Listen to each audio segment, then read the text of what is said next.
জাতিসংঘে ডক্টর মোহাম্মদ ইউনূসের শক্তিশালী আহ্বান, গাজায় চলমান ভয়াবহ মানবিক বিপর্যয় অবিলম্বে বন্ধ করতে হবে। জাতিসংঘের সাধারণ পরিষদের ৭৯তম অধিবেশনে দাঁড়িয়ে গাজা উপত্যকার ভয়াবহ পরিস্থিতি নিয়ে বিশ্ব সম্প্রদায়ের প্রতি আবেগঘন ও দৃঢ় আহ্বান জানান নোবেল শান্তি পুরস্কারজয়ী অর্থনীতিবিদ এবং বাংলাদেশের অন্তর্বর্তীকালীন সরকারের প্রধান উপদেষ্টা ডক্টর মোহাম্মদ ইউনূস। নিউ ইয়র্কের জাতিসংঘ সদর দপ্তরে দেওয়া এই ভাষণে তিনি বলেন, পৃথিবীর যে কোনো প্রান্তের মানবিক সংকটের তুলনায় গাজা এখন সবচেয়ে বড় এবং ভয়ঙ্কর মানবিক বিপর্যয়ের প্রতীক। ড ইউনূস গাজার শিশুদের দুর্দশা তুলে ধরে বলেন, আজ গাজায় শিশুরা অনাহারে মারা যাচ্ছে, মানুষ নির্বিচারে হত্যা হচ্ছে। ক্লিনিক, হাসপাতাল, স্কুল সবকিছু মাটির সঙ্গে মিশিয়ে দেওয়া হচ্ছে। পৃথিবীর কোথাও এই মুহূর্তে এত বড় মানবিক বিপর্যয় আর নেই। তিনি আরও বলেন, আমরা জাতিসংঘের স্বাধীন আন্তর্জাতিক তদন্ত কমিশনের সঙ্গে একমত। আমরা সরাসরি একটি গণহত্যা প্রত্যক্ষ করছি। এটি কোনো একক ঘটনার ট্র্যাজেডি নয়, এটি চলমান এক ভয়াবহ গণহত্যা, যা সবার চোখের সামনে ঘটছে। বিশ্ব সম্প্রদায়ের নিষ্ক্রিয়তা নিয়ে ক্ষোভ প্রকাশ করে ইউনূস বলেন, দুঃখজনক হলেও সত্য, আমরা এই হত্যাযজ্ঞ বন্ধ করতে যথেষ্ট কাজ করছি না। যদি এই ধ্বংসযজ্ঞ চলতেই থাকে, ভবিষ্যৎ প্রজন্ম কিংবা ইতিহাস আমাদের ক্ষমা করবে না।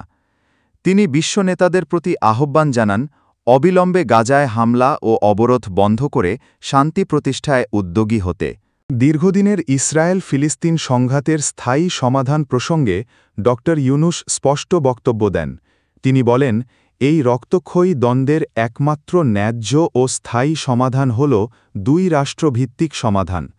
পূর্ব জেরুজালেমকে রাজধানী করে ১৯৬৭ সালের পূর্বের সীমারেখার ভিত্তিতে একটি স্বাধীন ফিলিস্তিন রাষ্ট্রকে স্বীকৃতি দিতেই হবে। বিশ্ব যদি এই সমাধানের পথে না হাঁটে, শান্তি কখনোই প্রতিষ্ঠিত হবে না। বাংলাদেশের মুক্তিযুদ্ধের উদাহরণ টেনে তিনি বলেন, ১৯৭১ সালে আমাদের জাতি ন্যায্য অধিকারের জন্য যুদ্ধ করেছিল। আজ ফিলিস্তিনের জনগণও সেই একই ন্যায়ের জন্য লড়ছে। মানবাধিকার ও ন্যায্যতার পক্ষে আমাদের অবস্থান নিতে হবে। পৃথিবীর শান্তি ও মানবিকতার স্বার্থে আমাদের ঐক্যবদ্ধ হতে হবে। তিনি আরও বলেন, মানবাধিকারের প্রতি শ্রদ্ধা, সহনশীলতা, অহিংসা এবং সংলাপের সংস্কৃতি গড়ে তোলা ছাড়া বিশ্বের ভবিষ্যৎ নিরাপদ নয়। গাজায় এই গণহত্যা বন্ধে আন্তর্জাতিক সম্প্রদায়কে অবিলম্বে কার্যকর উদ্যোগ নিতে হবে। ড মোহাম্মদ ইউনূসের এই জোরালো ও আবেগঘন ভাষণ জাতিসংঘের সাধারণ পরিষদে উপস্থিত রাষ্ট্রপ্রধান ও কূটনৈতিক প্রতিনিধিদের কাছে এক শক্তিশালী বার্তা হয়ে প্রতিধ্বনিত হয়। গাজায় চলমান সহিংসতা ও মানবিক বিপর্যয় বন্ধে তার এই আহ্বান বিশ্ববাসীর কাছে নতুন করে মানবিক চেতনা ও ন্যায়ের প্রতি দায়বদ্ধতার কথা স্মরণ করিয়ে দেয়।